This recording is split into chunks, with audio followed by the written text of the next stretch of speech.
everybody, and welcome to this week's episode of Attendance Bias. I am your host, Brian Weinstein. For us fans who remember the days of tape collecting, certain dates probably stand out as core memories as we learned more about this mysterious band from Vermont who had delightful stories and secrets even as the songs were played in plain sight.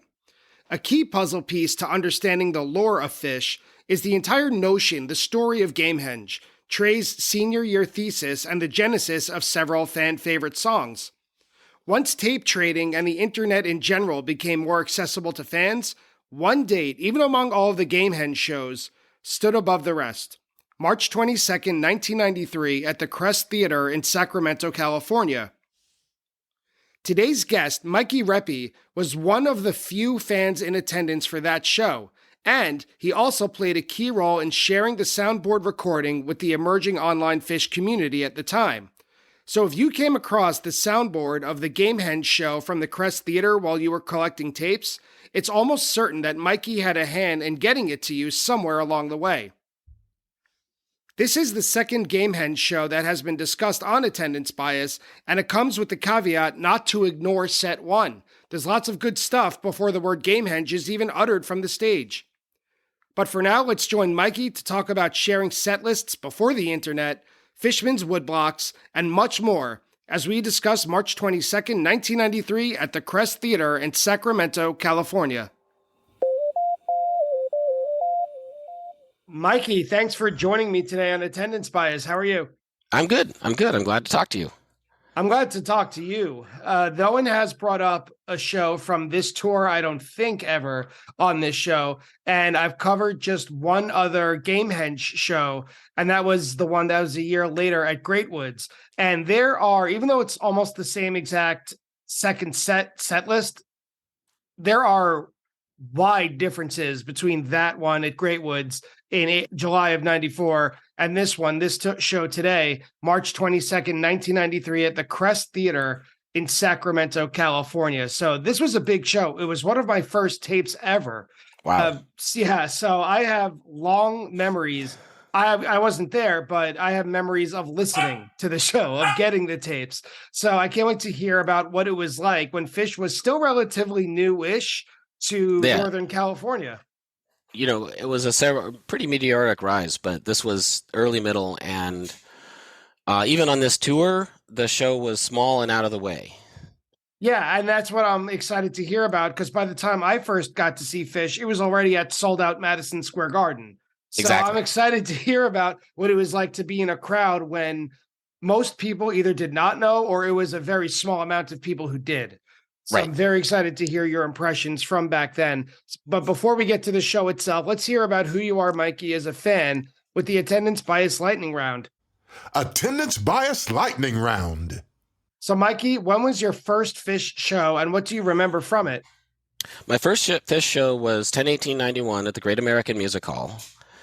And the only thing I remember from the show was Reba, except that I had such an amazing time. And I knew that I had to see more of this band. You know, they didn't tour California until spring 91, and I totally missed that tour. I got my first tape in summer 91, which was one of the Horn Tour shows, and I just listened to that to the death. And so when they came around in the fall, I was at a very busy time in grad school, so I only allowed myself to go to one of the Northern California shows. So I went to one of the two music hall shows, and I didn't go to Santa Cruz.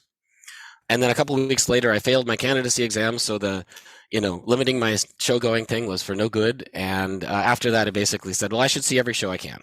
Yeah, well, it gives you permission now because the other way didn't work. Yeah, exactly. I skipped the Dead run in Halloween 90, except for the first show, which was a good show, but the Halloween show that year for the Dead was pretty epic, and I was home studying. And when you said that, you knew you had to go see this band more and more, and the only thing you really remember well was Reba. What was it, do you remember, that made you feel that way? Was it the scene? Was it the music itself? Or is it just kind of a mishmash dream of both? A little bit the scene, which was very San Francisco, so that I was familiar with. It was the music and the interplay, and I think they just happened to play songs that night which weren't ones that I had figured out the names of and the structure of from the tapes that I'd had, because tapes were hard to come by. They were the kind of improvisational music I had been looking for. I was 25. No, in 91, I would have been about 23.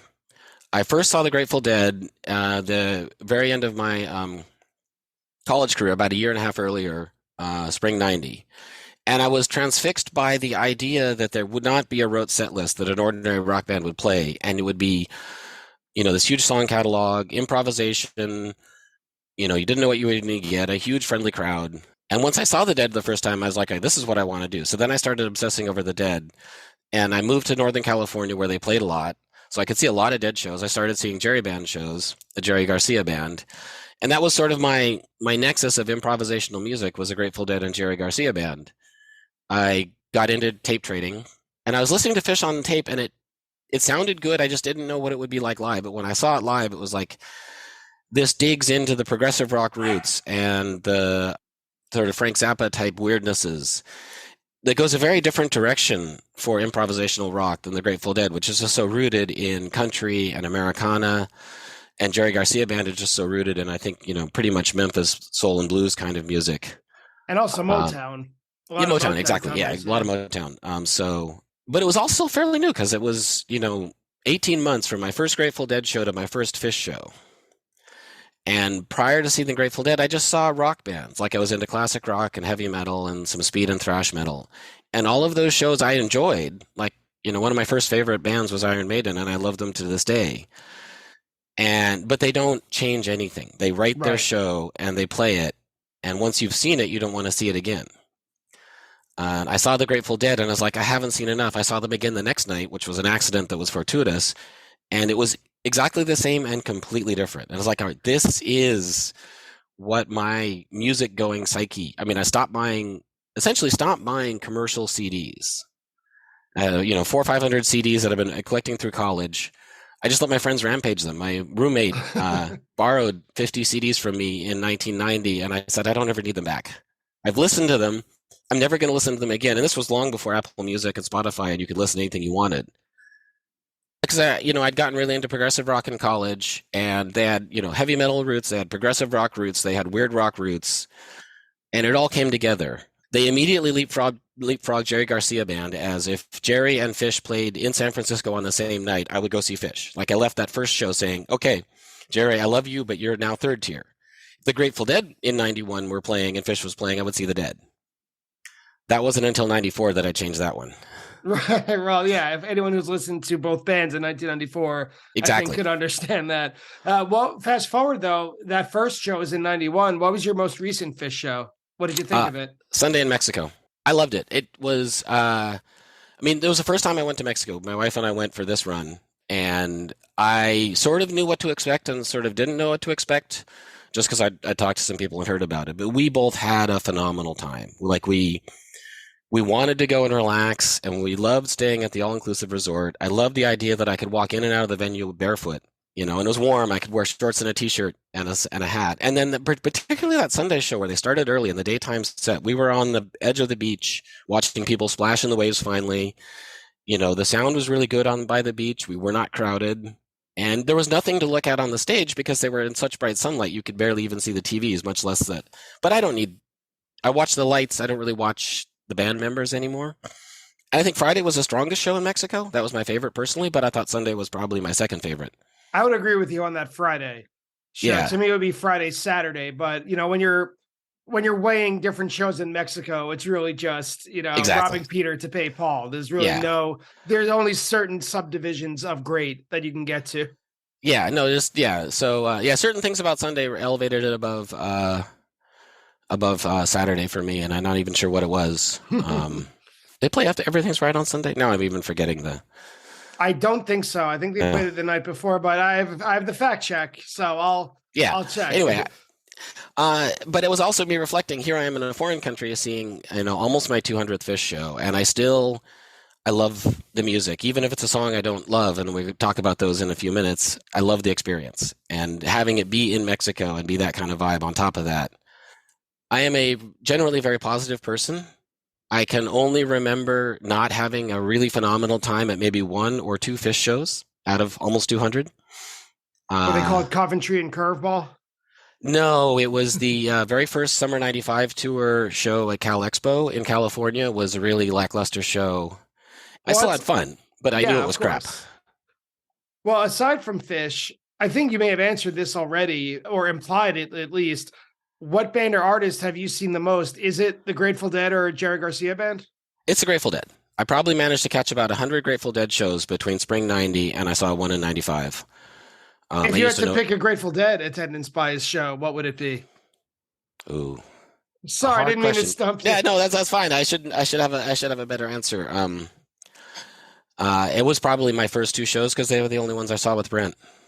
They were the Carson shows in Southern California, and it was about 3-4 months before he died. I didn't see any of the summer tour that year, and I really loved the Dead that I saw after Brent died, and I started seeing them in '90. And yeah, I think that the '87 to '90 Grateful Dead would have been my peak experience. So if I could go back to one show, or I could talk about one show, it would probably have to be one of those two Carson shows. What is your most controversial Phish opinion? Bringing it back to Phish. I'm not a big fan of Gaiuti and Esther, and that seems to get me in trouble with my friends because I can take it or I don't know what it is about Esther. It's it's a great song. It just doesn't do it for me. I do know what it is about Gaiuti, but I'm with you on Esther. I get a lot of crap from my friends too. When I was at one of the, I think it was April Madison Square Garden shows, the canceled or the rescheduled New Year's Eve shows from 2021. They played Esther. I think it was the second night. And I was getting texts from 4, 5, maybe 6 of my friends, and they were just really excited that I was there to hear Esther after a recent episode of this podcast that aired that I wasn't a big fan of it. I don't know what it is either. I'd have to really think about it. It's hard to rank your least favorite Phish songs, but I'm pretty sure that Esther and Gaiuti would be in my bottom. For Gaiuti, it's all, it doesn't change. If they would use Gaiuti as a springboard into evil dark metal jams that had improvisation, type 1 or type 2 is fine. But, I keep thinking it's going to break out, and I don't think it ever does. Don't say never, though. No, Dad. They've showed me that. So, but those are my two least, more controversial, I think, Phish opinions. If you had the globe in your hands, if you could choose a venue for Phish to play, forget about size, cost, logistics, none of that, doesn't matter. You snap your fingers and they have a show there and you have a front row seat. Where would you pick them to play? I was struggling with this because they're all so good, but I actually came down to either the Great American Music Hall because it's a great tiny venue, like a better 400-person club than any other club I can think of off the top of my head. And very special to anybody who's lived in San Francisco, or Limestone, Maine. I love the big outdoor shows. I went to all 3 main shows. I went to one of the 2 shows in Watkins Glen, and I had a really good time at Watkins Glen. But I really, really loved being at the north end of nowhere with Phish. It's the journey, right? Yeah, it's a journey, and then once you're there, and there's nothing else to, You can focus on your friends and the experience, and so one of those 2. And for the most part, the way you just phrased that, for the most part, when you go, the last festival that they played in Limestone was It. Yeah, in 2003. Right, in 2003. So that was before we were connected. When I say we, I just mean people as a society. Cell phones existed, but they were not the cell phones that we have in our pockets now. No, there were no smartphones. There was certainly no service up in Limestone, even if we did have those. But we really were kind of in our own enclosed bubble up there, and that's a big part of the appeal. Yeah, no, it was very much. The 97, 98 shows were even more of a bubble because, even fewer people had cell phones and there was even less service. But I remember 97, 98, if I wanted to call home and just, say hi to Mary, I needed to find the payphone cluster in the center of the vending, area. And the idea that message boards were literal message boards. They were literal message boards, yeah. And to wrap up the lightning round, Mikey, what is the weirdest thing you've ever seen at a Phish show? The encore of the first show in Vegas, the Aladdin Theater, 12/6/96, because it was already a good show. I got there late because of flight troubles. And then the encore started, and then it got weirder, and then it kept getting weirder. And it was nearly an entire third set. And it was wonderful. It was terrible. It was frightening. I'm glad they didn't actually get Tigers, which was rumored to be on the docket. But it was It was wild. I think the Aladdin the venue that is, said that their insurance wouldn't cover live tigers on stage. But I was like, there weren't that many weird things that I could think of for this. I mean, I did see Fishman naked in Halloween '94, but I was on the other side it's a taper section, so I was all the way across the arena. So he's taking his dress off, but I can't see anything other than that. When was this show played? So let's talk about Phish in the spring of 1993. Yeah. Today's show is March 22nd, 1993. And I know, like I said, a lot about this show from literally my own personal lens, but I didn't know much about it in the wider spectrum of Phish's history. So I went to Phish.com because on occasion, certain shows they pick out, they have little write-ups, I think written by Kevin Shapiro, their archivist. And he wrote that this was Phish's first official show of the spring. And when I looked at it, there were shows played before it, but he was being very literal because the equinox is March 21st. But this was, in the bigger picture, right in the middle of a very extensive winter and spring tour. It began on February 3rd, which we all know, I think, as the first show where Page had his baby grand piano. And it ended on May 8th. With a very famous and celebrated show, justly celebrated at the University of New Hampshire, with that very famous, I think it's the David Bowie intro, where they played Jessica by the Allman Brothers. But just think about that for a second. February 3rd to May 8th. Yeah, it was an arduous, enormous tour, and they went everywhere. I mean, because they started up in, I think that 2-3 show was maybe Portsmouth or somewhere in New Hampshire or Maine. They went through New York, they went through the South, they came across the South, and they got to California, I think on March 17th, so a little bit over a month after the tour started. And they left California on March 28th. They still had all of April and a bit of May. So that California run was really kind of the middle of the tour. But yeah, it was enormous before and enormous after. Yeah, I looked up almost like a Google Maps layout of this tour. 70 shows in 3 months. And there really wasn't even a break, except there were 4 days I found in early April. They traveled from Seattle to Minneapolis. Yeah, that's a long drive. Yeah, so that was 4 days they gave themselves, and I guess the fan base with 4 nights off. But other than that, it was a very typical 3 nights on, 1 night off, generally speaking. Something like that, yeah. Today's show at the Crest Theater, tell me if this sounds about right to you. What I found is that it had a capacity of 932 people. Yeah, and I think I've heard that there were about 700 tickets sold. I don't think it was not sold out. I don't remember it being. That same Phish.com entry says that it was, quote, not overcrowded. It was not crowded. It was, definitely a small, quiet, out-of-the-way theater. I remember if they have a bar, the bar was in the lobby, so it wasn't in the venue. For me personally, this was in the middle of a 10-show consecutive run that I was doing with some friends who convinced me that when I said I need to see every show possible, like we can go to Southern California, see 4 shows there. We can come up back to Northern California, see 5 shows there. And then I, at the end, added on the 10th show in California was in Humboldt, kind of an audible the day before. I mean, I was not planning to do that one because it was a lot of driving and then a Sunday night. But the venues were generally, music theaters that sold alcohol to make money. Right. And so I distinctly remember when they played in Hollywood, the taper section was right in front of the bar. And you can just hear barbacks clinking bottles and chucking stuff and people talking the whole time. And that must have driven tapers crazy. Yeah, no, it was. But they played 2 shows in Hollywood, 1 show out in Redlands, where I swear there was an earthquake during the show, but I can't verify that. I do know that the Redlands show was amusing because the police came and told Paul to turn the sound down twice in the second set. So if you listen to a tape of 319 and it gets if it gets fainter, it's because, they had to turn the PA down several audible notches. And then they played the Ventura Theater Sunday night, the day before this show. And because I was a marathon driver, I agreed that I would drive our car home to Berkeley, which is like a 4 or 5 hour drive at least. Sure. After the Ventura show. I got us back to Oakland, Berkeley. I didn't have time to sleep. I basically had to get home, shower, and go to work because I was a graduate student. I had to make some kind of an appearance. So I went, I drove us home all night. I might have slept an hour. I might not have. I took a shower. I went into the lab and I sort of made a presentation. My same friends went home and slept because they didn't have classes. They were undergraduates. Good for them. Yeah. And so the deal was, I'll drive us home from Ventura to Oakland, but then I can't be the driver to or from Sacramento because it's like an hour and a half, 2 hour drive from San Francisco to Sacramento. They're like, fine. Yeah. If we can have all day to rest, we'll be fine. And I was like, so they picked me up. we drove up to Sacramento, and very quiet scene, very easy, no lines to get in, easy to get set up. A lot more friends there because I knew a lot more people in Northern California than Southern California.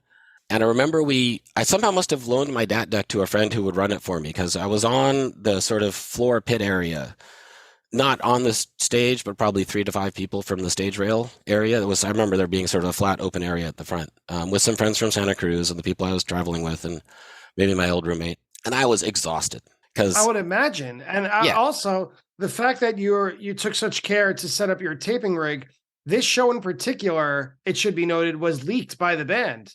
Oh, yeah. No, I was part of that. You were part of that? Yeah. I had become friends with Shelley Culbertson just because we were both online in Fishnet and we met at a show and we just, so I had a friendly rapport with her and I'd been doing a lot of tape trading and I had sort of a ability to be responsible. So I haven't gone back to look at the archives to very sure, but my distinct memory is that I had some exchange with Shelley by email after the Crest Theater, and she's like, the band really thought it was good and they would like to get it out. If we can get you the cassette soundboard master, can you make sure it gets spread widely and freely? And I said, oh yeah, I would, go to the ends of the earth to get this show spread. Sure. Because we had done the same thing. I was not part of the distribution, but I was early in the acquisition for that show from 220 in Atlanta. Right, the Roxy. The Roxy show. The band again said, this show was really good. We want to get it out to the fans, but we want it to be equitable. So we're giving it to people on Fishnet that aren't going to hoard it, that are going to do tape trees that are get as wide and deep as they can, just so as many high quality DATs, if you had a DAT deck, or first generation masters, second generation, because they would not release digital at masters. They would, make a cassette dub from their digital masters and send that to somebody trusted. Right. That was the masters were so they could release it 20 years later and make a lot of money off of it. Exactly. So, and some people were purists and I was like, the band is giving you amazing, and if you got a well done first generation cassette master, you have nothing to complain about. Of course. I had a lot of friends that were purists, but my distinct memory, and I'd have to dig things up in Fishnet archives, is that, I told Shelley that if they were willing to do it, I would love to do it. And I would take control of the master and I would get it spread as widely as I could, for blanks and postage. And so how are you generally involved with Phish.net? You've mentioned it a number of times, and you and I spoke a little bit earlier off mic about your involvement with Phish.net. What was your involvement with it? Were you just posting on RMP, or were you more involved in that way? So I was really fairly active as a lurker and occasional poster on, the music Usenet stuff in general, because I was a grad student. So I was at university with an internet connection. Yeah, and you had a computer lab, yeah. Yeah, we had computers in our lab, and I had all the time in the world. So, in early 1991, Phish got a lot of discussion on Rec Music GD. I found about the early Fishnet list run off of Fuggles and, signed up for that. So I was getting emails from them. And then that all coalesced, I think, in 92 when they actually got an approved, Rec Music Phish approved. And so I'd been, chatting with various people that were online early, Matt Lawrence, John Green, Noah, Ellis, a lot of the Mockingbird people now. And we just, there was 100 people, so you sort of knew everybody. And by 93, Rec Music Phish was getting a lot more traffic, but I still got I got a little bit known. And I will say that, and I told you this before the show, anybody who knows me from the 90s would think of me as Mikey Parrott, because that's my name then was Mikey Parrott, and that's how I called myself. And I changed my name when I got married to my wife in 2001, which is, so I'm Mikey Reppy now. But at some point in 92 or 93, I volunteered to send out set lists to the Fishnet email list every night. And again, because I was a grad student with all the time in the world, I said, here's my lab phone. I will be there. Just call me after the show. Tell me what they played, and I'll write up an email and send it out as soon as I have a set list that's remotely authentic. Email me, call me, do whatever. And so I was getting, because I wanted the set list as soon as possible. Certainly for the spring 93 tour, I was obsessively tracking. What are they playing? I made a little spreadsheet so I had a sense of what the repeats were like. What that led up to is halfway through the first set of this show, where I now know that they're playing amazingly, I was like, I'm seeing too much. This is show 5. I have 4 more shows to see. And I've seen all these songs because they're, by show 4 of that tour, you were all repeats. Like they played everything in the first set at one of the 4 shows previously, I think, or almost everything. And I'm tired and I'm just not into it. I have no memory of the Reba. It's an amazing Reba. And the only thing I remember them first said is, I'm exhausted and I'm going to have to cut it back. And so I made it through set break. I chatted with friends and I was like, I'm just really dragging. They get to the second set and they like, we're going to surprise you and delight you. And if you were, close to the stage, you were just in the story. We can get to it and talk about the show, but there's a point in one of the narrations where Trey stops for like 10, 15 seconds. And he's so sorry, I was just staring at some dude. Yeah. I'm convinced I knew at the time who that dude was and what Trey was staring at because we were in the same area. But I have no memory of what it was now. I just that triggers a fuzzy memory. Anyway, so then the rest of the shows for the California run were amazing. And I had sleep. That helped a lot. And Saturday at the Warfield, which was the last show in Northern California, well, the last show in sort of, the San Francisco Bay Area, they're going to play Humboldt the next day. It's a 5-hour drive. I do have to be back in the lab Monday because I've played so much hooky. I have to build my credibility back up. But I found a friend who wanted to go with me, and Bob and I are like, yeah, we'll drive up and back. We can make the drive back overnight. We found a ticket, and we drove up to Humboldt Sunday afternoon and saw another amazing show. Like, that show has a very, very funny You Enjoy Myself with a whole Pez jam, and they did some dedications. You'll have to come back on and tell us about it. We'll have to do a whole series of this Northern California run. I have distinct memories of all 10 shows of how they were different. But during this show, the reason I really want to talk about this one too, in addition to being amazing because it's Gamehendge, it's where I changed from I thought I really liked this band to maybe I'm pushing it too hard to okay, screw it, I just need to see every show I can. Did that for the rest of '93. Did that for the rest of to the best of my ability, I see every show I can. I'm curious about a little bit more of a specific question about this show, because you mentioned the storytelling. If you were that close up to the stage, you're in the story. And you've mentioned that it's Gamehendge, which most people, I imagine, associate with this show. You said you were about 25 years old at the time, right? Mm-hmm. What did Gamehendge mean to you as a Phish fan at 25 years old? And what does it mean to you now? So then I definitely knew about it. I'm pretty sure that I'd acquired either the 91 show or the thesis tape and listened to it once or twice. And I'd read at least one transcription of the story. So I sort of had the whole thing, but I had not listened to it intensively. I wasn't chasing it. I had no thought that they were going to play it because they hadn't played it in 2 years. But I knew it was a really big part of the early Phish lore. Like anybody who was obsessing about Phish on the internet knew about it. It's just a very cool piece of their absurd history. Even with the narration, a lot of it doesn't make sense. It doesn't. I remember when I spoke on the other episode from the Great Woods Gamehendge show, I remember saying to my friend Jeff, it's not a very good story. Like, it doesn't hold. There's holes everywhere you could poke into. And I'm not a writer, but still, even as an audience member, there are weaknesses all over the place. But the music is really good. Yeah, the songs are great. The music is good. The fact that they can weave together, I feel like Wilson and the Sloth are thrown in. They were the two that stand. Well, this most recent listen through, there's the two that stand out of like, even with the narration.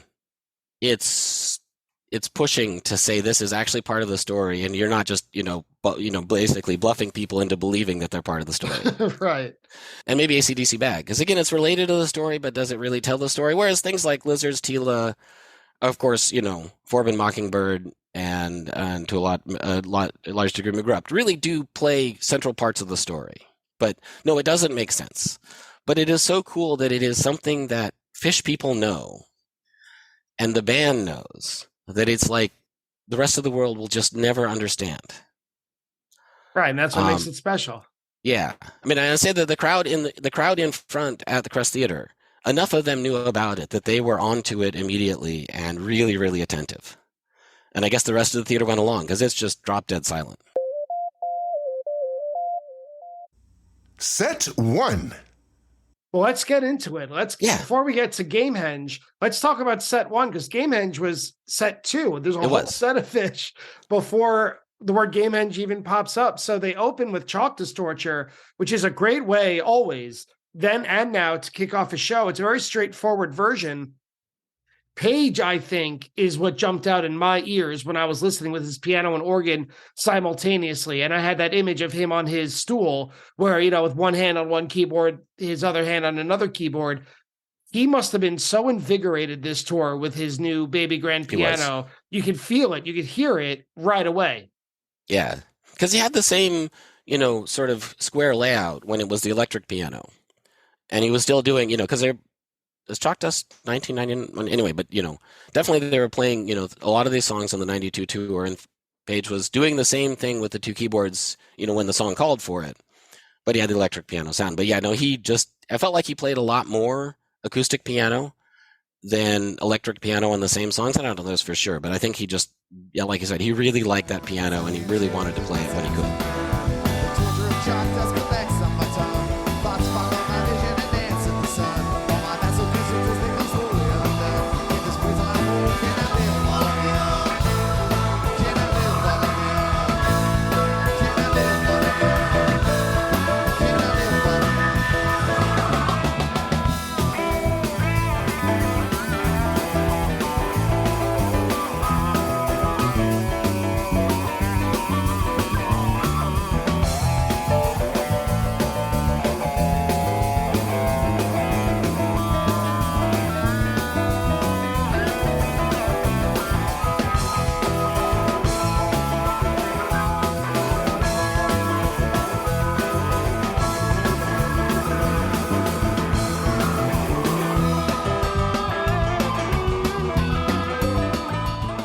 Sure. They say the suit makes the man.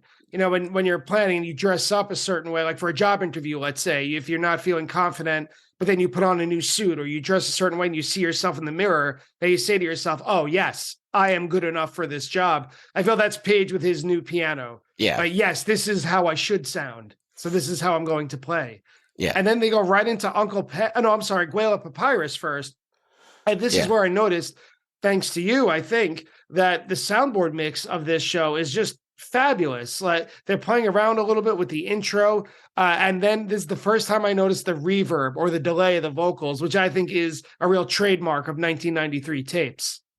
I have a memory of the room sound not being super optimal. Like I think Paul was overdriving the PA, but I think the soundboard mix is really good. I mean, I definitely have an audience tape somewhere because I'm almost, I was listening to that before the soundboard got released, but I don't know what happened to it. Guela was nice. Uncle Pen was really nice.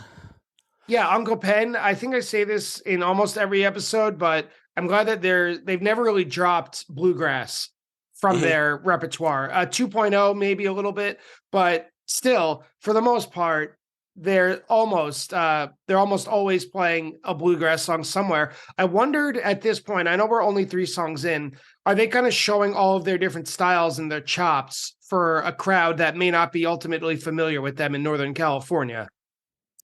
They're playing for themselves. Like, I think they could hear each other really well.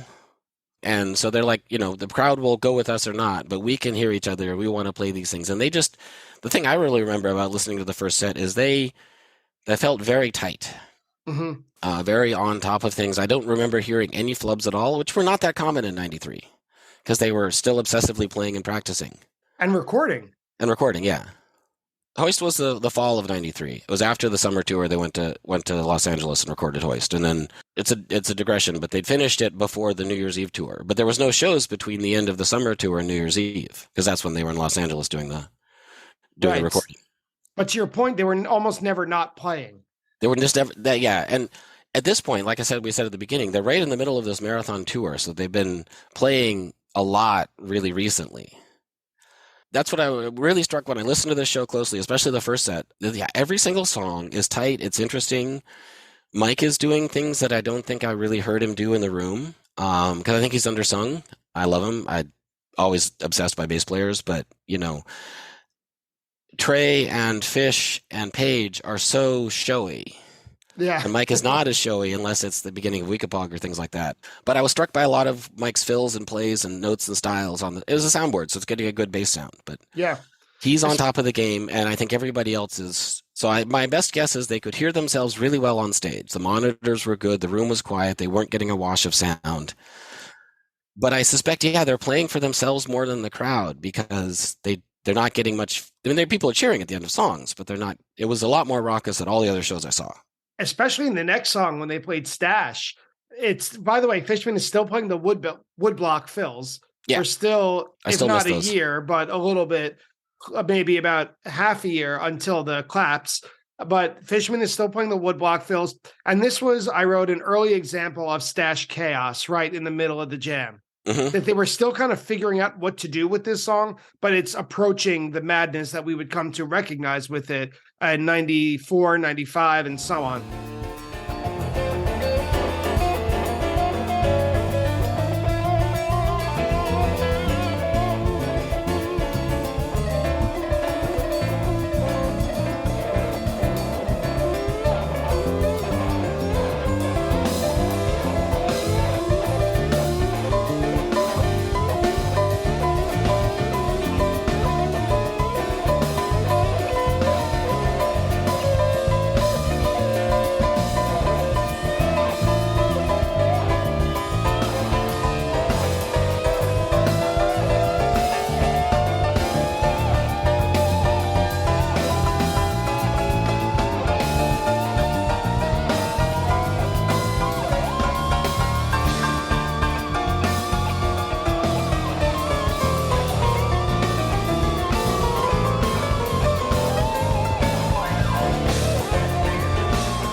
Yeah.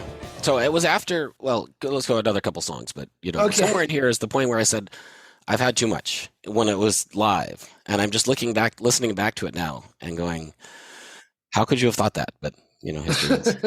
Anyway, but yeah, Stash was great. Bouncing around the room was really nice. Yeah, Bouncing Around the Room, which is kind of like a mid-set, even though it's only the fourth song, it's still like a little bit of a cool down. And so far, this is a set list to me from like 1991. There wasn't a lot of new material yet, but then bam, they play Rift, Right. which had come out fairly recently, fresh from recording the album, although the song itself debuted in 1990. This is extremely fast and probably the reason they don't play it that often today, I would guess. A couple of things were really different in the 93 tour that I remember is Rift and It's Ice. And yeah, Rift is just such a precise interplay really between Trey and Page with everybody else supporting them. But yeah, it's got to be really hard to pull off. And so is the next song. They played Way, which is another Yeah. song it's representative of this era, to me at least. And it's become like a once per year or sometimes even less than that treat. But they do show off different sides of their repertoire, especially you mentioned Mike earlier. This is his song. Yeah, exactly. Let's bring the weird. Yeah. And I remember when I first got a tape with Way on, I was like, what is this song? I love it, but what is it? Whereas, yeah, Stash and Rift this is the complex Trey composition being executed either, flawlessly or, by people that, or just amaze you with the technical execution. Way is like, this is weird, but I like it. Yeah. I think that's kind of the opening tagline of getting into Phish. This is weird, but I like it. And then Reba. Yeah, Reba, the jam charts. I went on to Phish.net. The description reads, quote, really fluid and laid back jamming with Trey all but absent, as if inciting the others to respond. This results in an all but total dialing down of the sound.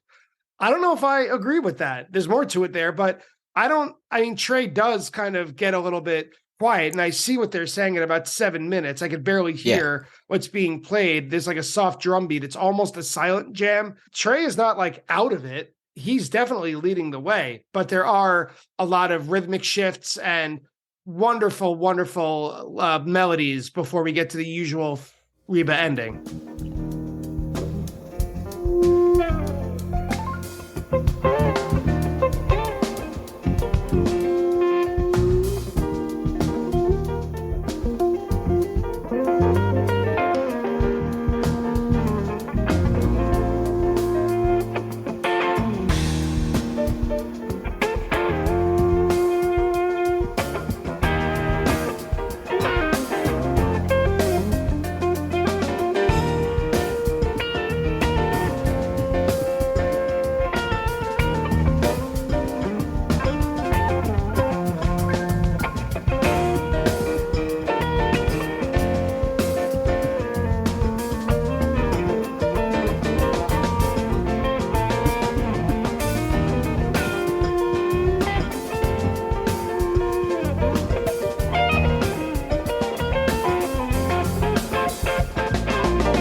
I think what he's doing, and this is a hazy memory, but he's, strumming, but not touching the strings except for occasionally. And but everybody's watching. I mean, they're focused on themselves. I mean, they're listening and watching each other. And so my memory is that Trey is going through the strumming motions of what he should be playing, but just very delicately, mostly missing the strings, and they're just bringing it down because they like to bring it down. And, well, yeah, you got to start low because you have nowhere else to go if you start all the way at the top. Yeah. But this also might be a practice technique, Yes. or like a jamming technique where we're going to literally go through the motions. Yeah. Because then, I wasn't at the show, but then, the famous Albany December 95 show where they just do have a silent jam and people there said they were playing, but they were definitely not touching their instruments. So there was no sound. There's no sound at all. After that, though, is Sparkle, which is typical, a fun version, nothing outstanding to my ears, at least. No. And then we're already at the closing of the first set. This was a pretty quick, accessible first set. They closed it with David Bowie, complete with Secret Language, Signals, Noodling from Trey, and my favorite, Trey and Fishman, Cat and Mouse, chasing each other.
Yeah, no, it was a really good Bowie. And my memory is that they were,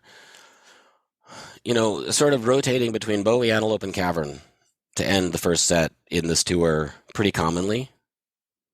And, it was, I loved re-listening to it on tape. I have zero memory of the Bowie from the show.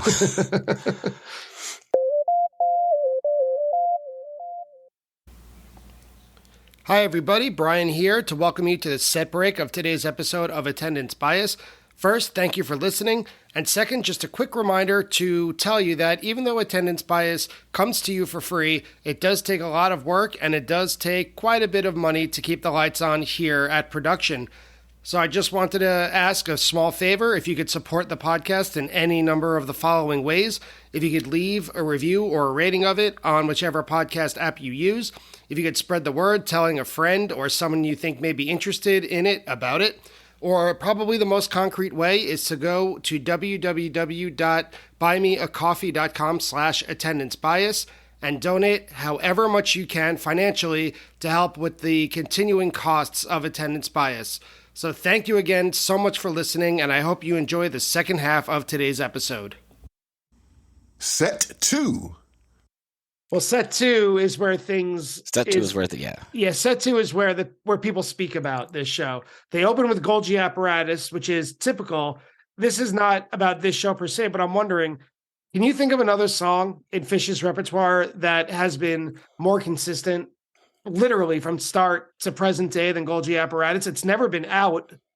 No, I would have said, before 2013, 2014, Choctaws Torture really almost never went out. But I guess there are some long ones in 99. But yeah, no, Golgi has been Golgi forever. And it's like putting on a warm sweater. Yeah, and I mean, that is one of the ones that was written by Tom and Trey in, the sort of middle school, high school age, well before Phish, and then that was brought as a song for Phish. And yeah, so it's whether it's 1991, 1987, or 2023, Golgi is always welcome. And then next is when the party really starts. Yeah. They open with It's Ice, standard version, but the track changes. As I was listening on Phish.in, it changes as the band uses that jam section kind of toward the 3/4 of the way into the song for the first narration. Yeah, the TikTok part for the narration of this Gamehendge set, where Trey says, quote, "We're going to take you to another place and tell you a story."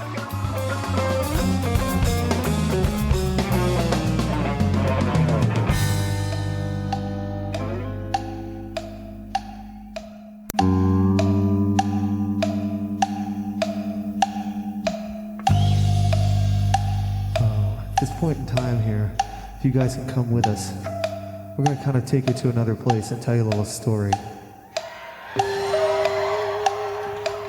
Okay, this story takes place, I'm just doing this because I haven't had such a great, attentive, quiet audience in such a long time, years, so I want to tell you guys this story here.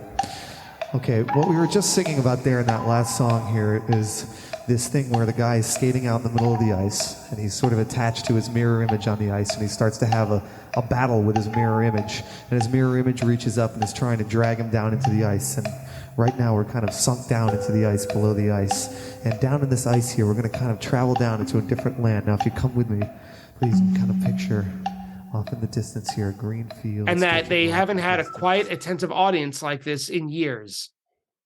Do you think that this was an off-the-cuff decision to play Gamehendge? You do? Yeah, I mean, It's Ice has another place where they can play silent, quiet things because the TikTok gives them a chance to break it up a bit. They had these, I think it was a store, but they had Trey and Mike would put on these little glider things, would let them sort of skate back and forth. Yeah, during Glide also. I think, yeah, during Glide, but also I think they did something in It's Ice. And I have not seen almost any video from this tour. So I only have but yeah, what I remember is, they were bringing It's Ice down, and Trey just starts looking around to the band members, and they're like, "Oh, something's up." But I think it just somehow that he thought that he could, he was inspired by It's Ice to launch into it. But I just can't believe it was planned. Well, I mean, it could have been planned, but I really think it was spur of the moment, because I think I remember them just looking at each other and sort of getting ready to go through a transition, even though they weren't done with It's Ice. Yeah, I noticed that even like 2 minutes into this narration, Trey goes on and on about the backstory of Gamehendge, right? The story itself hasn't even started. The narration of Colonel Forbin and the man who stepped into yesterday, like that hasn't even started. But it's almost like the opening crawl of Star Wars, where Trey is giving us the backstory of Gamehendge, and Fishman is still playing the TikTok, the woodblocks, 2 minutes straight. Yeah, no, he's a beast. And the whole narration opens with the lizards. I never knew that the whole saga started with the lizards. I had the tape, but to me, by the time I got when I say the tape, I mean Trey's thesis, the recording of it. By the time I got it, though, it was more of like from a collector's mentality. Like I had the live Gamehendge recordings. I didn't need to go back and listen. So I didn't know that it opened with the lizards, but listening from a narrative perspective, me being the English teacher, it makes complete sense. But this is a flawless version also. It is. Lizards is not an easy song to play. And it's got so many beautiful sections, and then it's got, just an acrobatic solo at the end. But yeah, that's one of the things I thought about, that they're feeling, it continues from the first set, they are feeling on top of their game. They are rehearsed, they are tight, they're practiced, they're in communication. We walked along beneath the moon. He led us through the bush till soon. We saw before our eyes a raging river. He said we can swim it if we try. And saying this the night dove in, forgetting that his suit of arms would surely weigh him down, and so he sunk. And as his body disappeared before me, I bowed my head in silence and remembered all the thoughts that he had thought. He said, I come from the land of darkness. He said, I come from the land of doom. He said, I come from the land of Gamehendge, from the land of the big baboon. But I never am going back there, and I couldn't if I tried, because I come from the land of lizards, and the lizards they have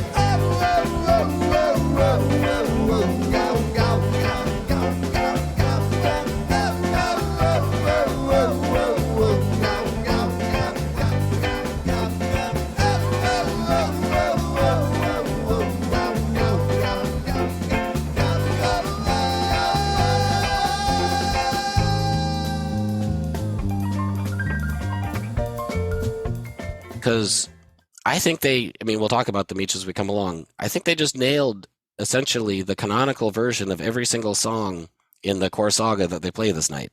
Yeah, I think this is the best version of Gamehendge. I do. Yeah.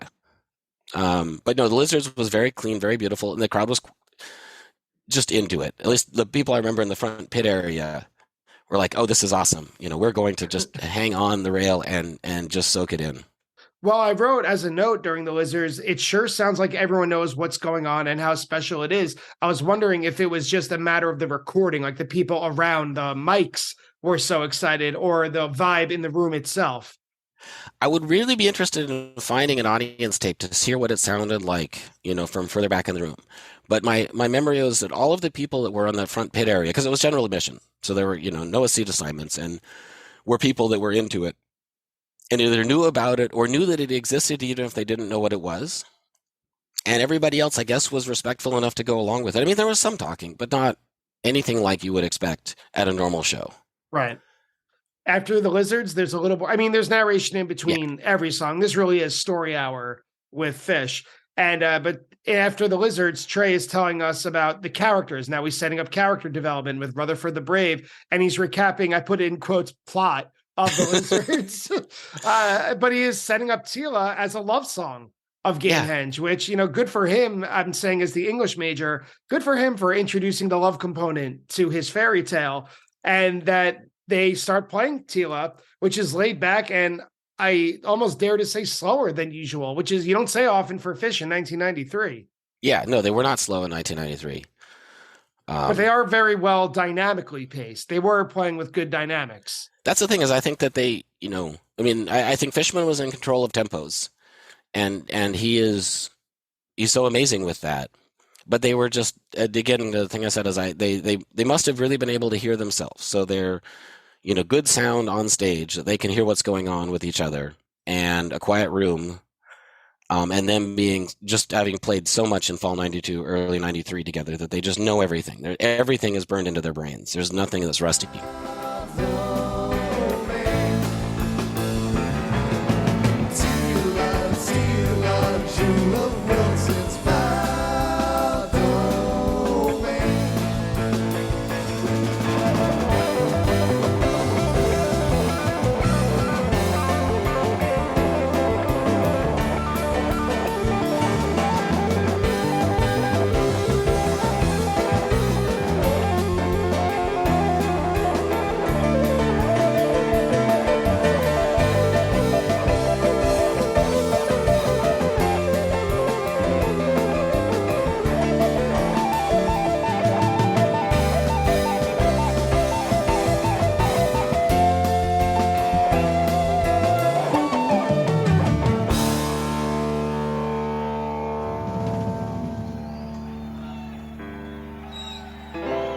Lullaby, the breezes whisper.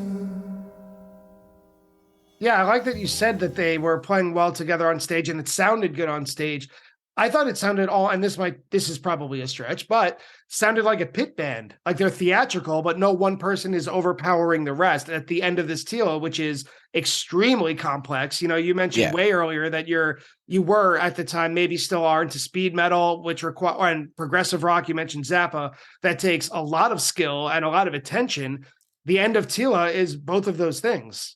And that's something I remember them being tight on the tour and enjoying it all, but listening back to this tape and listening to a very good soundboard and listening to it closely, I was really, really impressed with just how flawlessly executed it feels like everything is.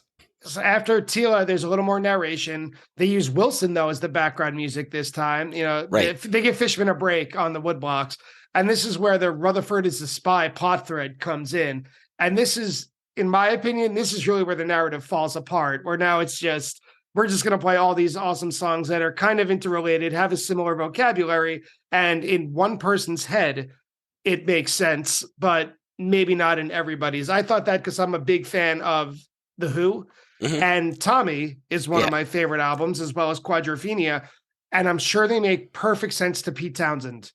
But the story does not hang together. No, that's why the Tommy movie is pretty awful. That's why the Broadway production, music aside, didn't really hold together that much. Rock musicals in general are really tough to pull off. They do go into Wilson after using it as the background during the narration, which is a normal, usual version. And then after that, there's more narration where even Trey gets confused about the plot. He introduces Mr. Palmer, though, as the accountant ready to be executed for AC/DC bag. But there are points where Trey even stops himself and restarts while he's telling the story. No, I should go back and listen to the thesis tape version where I think, he has the best chance to wire together the narration. But it's for a grade. Yeah. I was struck by this I see where you're going, but it's just not holding together. Yeah, but the music is there, so that's good enough for me. Yeah, no, it is. But Wilson was a great song. AC/DC, I love the song. It was a very, very then standard song. They did not vary AC/DC bag too much unless they made a mistake. Right. And then they would just do the mistake over and over again until it got fun. This one, though, is very, very fast. It gets to double time at about 4 minutes and 50 seconds. So I wrote double time, double fun. It gets really extra fun toward the end. And then we get to my favorite part of the whole Gamehendge cycle is the narration of the Iculus and Colonel Forbin. To me, it's because it's the rarities.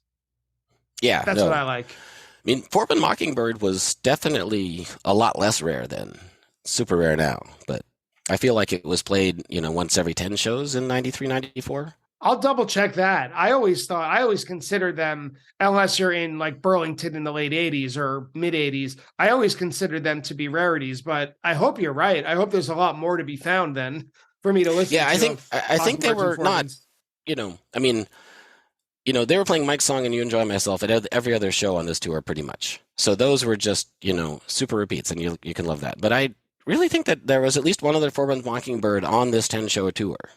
And even regardless of how frequently or infrequently they were played, I always expect to hear, even in the earliest days, gaffes during Colonel Forbin and Mockingbird, but I didn't hear any. On the contrary, there were some of the greatest drum fills that I've heard Fishman play at 4 minutes in Colonel Forbin's. And then Mike comes forward with some beautiful bass fills. You mentioned earlier, bass during Fly Famous Mockingbird.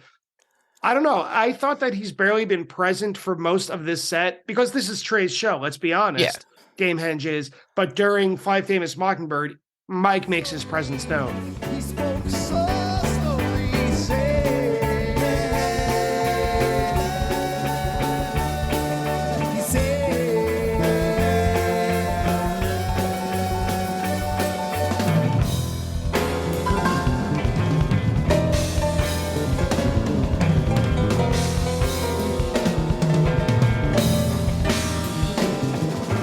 Colonel Forbin, I know why you've come here, and I'll help you with your quest to gain knowledge that you lack. I call upon my faithful friend the Mockingbird to fly and seize the helping book and put you a shot. And the tree of knowledge in your soul will grow, and the helping friendly book will plant the seed. But I warn you that our knowledge, sitting innocent and pure, becomes a deadly weapon in the hands of avarice and greed. Oh,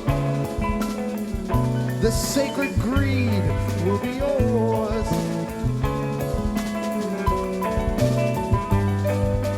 Until tomorrow.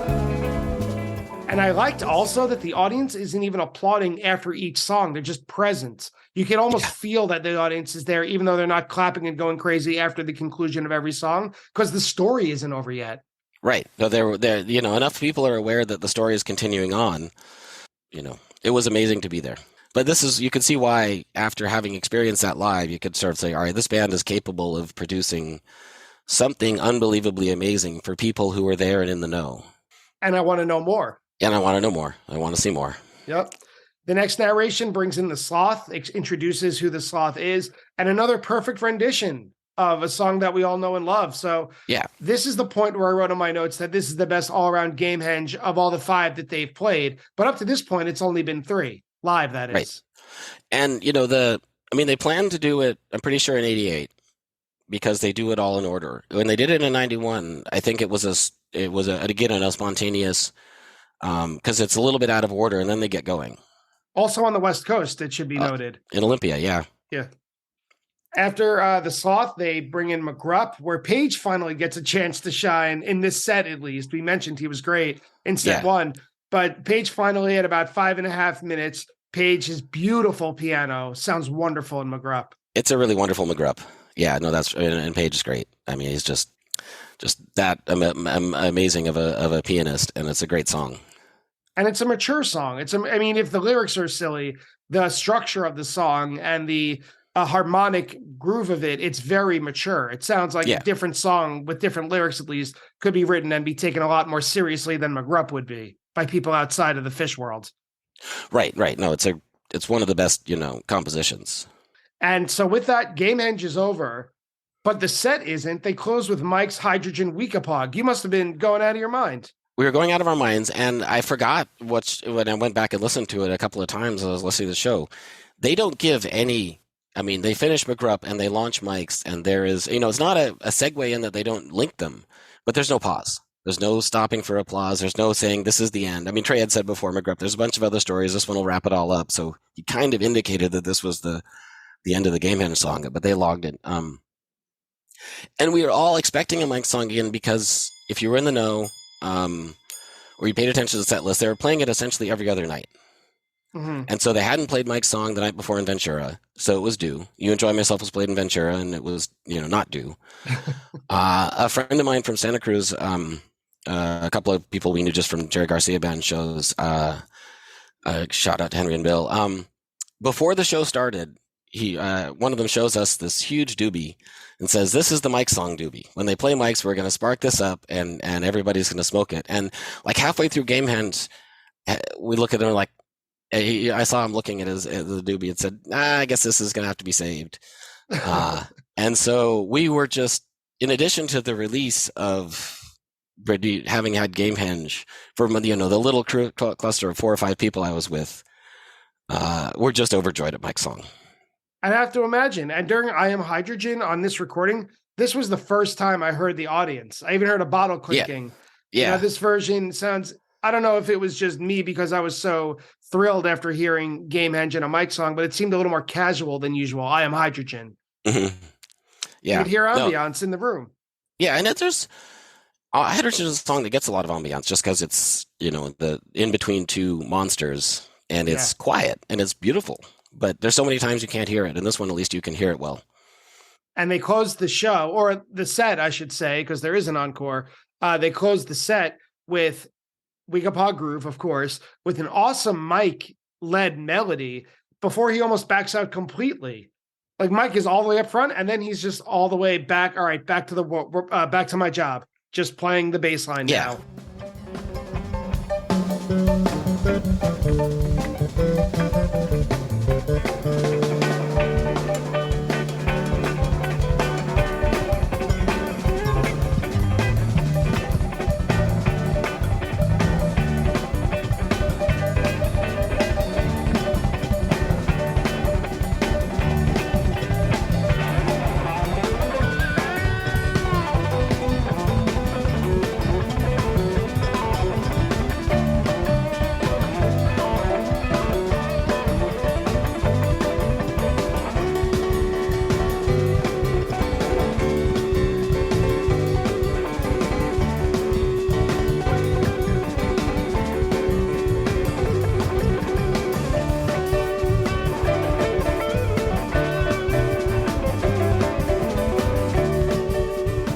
Yeah, no, he was less willing to step forward, and much more interested in being the foundation, I think, in '93. But the part where he goes forward is just amazing. But it's all, Mike's song and Weekapog are standard for the time, not that long. I mean, one is 8 minutes, one is 9 minutes. They have interesting fills in the middle, but they are playing, the song their way. Yeah, as people expect it to be played. It wouldn't really be until 94, 95 when they would explode out of their shells. Yeah, exactly. And that's the thing I was, remember. I mean, Reba, I think, was the longest song of the show at 14 minutes, or maybe David Bowie. Yeah, that's why the first set went so quickly. It's very digestible. It's like a bunch of 5 to 6 minute songs, one into the other, until, like you just mentioned, you get to the end with Reba, and then there's sparkle between them, and then David Bowie. Yeah. But, that being said, the Weekapog was just a beautiful way to end the set. And they go off stage. They come back on for the encore with Amazing Grace with no microphones. And my first thought was, by 94, they're still doing this, but it's becoming less frequent. They're kind of transitioning away from theaters where doing something without microphones was possible. Yeah, and this is the only time in this 10-show run, because they were doing the, a cappella songs, not every night, but there were at least 3 or 4 others, I think, in that 10-show run. And the place, you just couldn't, like particularly in Hollywood, whereas right now it was really close to the bar because that's where the taper section was. The bar is going crazy. People are laughing. And, for This Amazing Grace, though, they got people to quiet down and they stayed quiet for the entire song. That's even, such a a lot of people will laugh at Fishman's solo in Amazing Grace because it's just, they don't expect that to come from him. And then as soon as it ends, the place goes nuts. Right. And they held up that energy by closing the whole show with Fire, which is one of the oldest Phish covers. We're talking about, seeing Phish in the mid 80s in Burlington, Vermont. They might play Fire. Like, this is the way to make sure everyone leaves on a high note. Crazy guitar, theatrics. I mean, nothing absurd, but it's more band focused than anything else. Yeah. No, and it was a great way to finish it off. And we were just totally spent, and I'm elated and exhausted. And my friends and I were talking like, did we actually just see that? It's entirely possible we listened to the second set again on the way home, because we were living in Oakland, and it's about a hour and a half, 2 hour drive, depending on traffic and where you're coming and going to from Sacramento. And you have the tape. Yeah, and I had a tape. I started taping this tour because I was tired of not having tapes to trade. And it was, not impossible, but just hard to get new music. Sure. And I had a portable DAT deck. I didn't have any microphones. I've really never owned microphones. But I was just like, well, screw it. I want Phish tapes to listen to. Because if I have fresh tapes from the West Coast, I'll be able to trade them for like East Coast shows before and after. I'll just have, it was a musical compensation, not a monetary compensation. Because I did only trade with people who were trading for blanks and postage. Well, it's currency. Yeah, but you needed to have something of value or make a friend, and that was hard. And why I was said that, I knew I would want to see the tape. Since I had a decent master of the concert, I knew that one way or another we would probably want to do a tape tree on Phish.net. And I was also a member of the Well, pretty active at the time, and we did tape trees on the Well, which were the same structure but just a more limited collection of people because it was a smaller group. I was like, oh yeah, this show has to go out. And we have good tapes. It was a good show. But I just remember me and my friends heard the drive back to Oakland. Was like, we should listen to that again. Well, Mikey, Reppy, thank you so much for coming on. Well, thank you for being one of the genesis people of spreading this tape so that everyone can listen to it and be so familiar with it. But thank you for coming on to Attendance Bias today to share your story, not just of being a taper, being an early member of .net and RMP, but for giving us a first-person account of what it was like to be at this very special show in Phish history. I appreciate it very much. Oh, I'm happy to. I mean, since I started listening to the podcast, you egotistically think, should I be on this? And I've seen a lot of Phish over the years, so I figure I should be, although I don't do podcasts. So, but I like to tell stories. And this show, not many people were at, and it was so amazingly special to be there. And then for me personally, it was the transition, as I said at the beginning, from I've seen too many shows, so I love this band, but maybe I shouldn't see 10 shows in a row, to, oh yeah. So I managed to pull off 10 show in a row runs again in 94 and 95 while I was still in grad school, and then real life clip kicked it in. But it has led to so many amazing friends and memories. And as I said, I went to 2 of the New Year's shows. I went to the Mexico shows. I'll see him at the Man. I hope to go to MSG. I just don't know what I'm doing in the summer. I want to keep seeing as many shows as I can. And that's it for today's interview with Mikey Reppy. But with the show going back so far and so steeped in Phish lore, there had to be a few things to check up on, and it is now time for the Attendance Bias Fact Check. Attendance Bias Fact Check. The other Gamehendge show that was covered on this podcast was July 8th, 1994 at Great Woods. The guest for that show was audio engineer and friend of mine, Jeff Goldberg. The episode aired on June 30th, 2021. Phish.com has a lot of trivia associated with Mikey's first show, October 18th, 1991, at the Great American Music Hall in San Francisco. Without going through it all, Mikey's first show was the second night of a 2-night run at the venue. They were both all ages admission. Trey spoke a lot about his songwriting style and his mentor Ernie Stiers, and the backstory to Brother and Guela Papyrus, and much, much more, so highly recommend checking those 2 shows out. The show after that San Francisco run in Santa Cruz that Mikey did not attend was at the Catalyst on October 19th, 1991. Regarding the Mexico 2023 set lists, Mikey was right. Phish played Everything's Right on Sunday, night 4, and it's a hell of a version if you haven't heard it yet. The one time that Mikey did not have a great show was at the Cal Expo Amphitheater in Sacramento on September 27th, 1995. That show kicked off the massive and now legendary 1995 fall tour. Although he never says it out loud, if I did my math correctly and followed the conversation well enough, I think it's safe to assume that Mikey's first Grateful Dead shows were on May 5th and 6th, 1990 at California State University, Dominguez Hills. Mikey describes the Extreme Encore from December 6, 1996 in Las Vegas as the weirdest thing he's ever seen at a Phish show. For an in-depth description of that encore and the whole show, check out the episode of Attendance Bias with Sean Fawcett, which aired on June 8, 2022. And finally, about Forbin's Mockingbird, Mikey says that although it's always been a rarity, it wasn't so rare back in 1993 and the early 90s in general. So after checking, the suite was played 14 times in the calendar year of 1993, 11 times in 1994, and it has not been played since August 31st, 2021 at the time of this recording, which is just before Phish kicks off their spring and summer tour of 2023. And that's it for today's episode. I'd like to thank Mikey Reppy for joining me today, Phish.net for its help with the fact check, and I suppose Mikey and Phish.in for the recording used in today's episode. If you enjoy Attendance Bias, please support the show by visiting www.buymeacoffee.com/attendancebias and donating anything you can. You can also reach out to Attendance Bias on social media. Thank you again so much for listening, and I'll see you next time on Attendance Bias.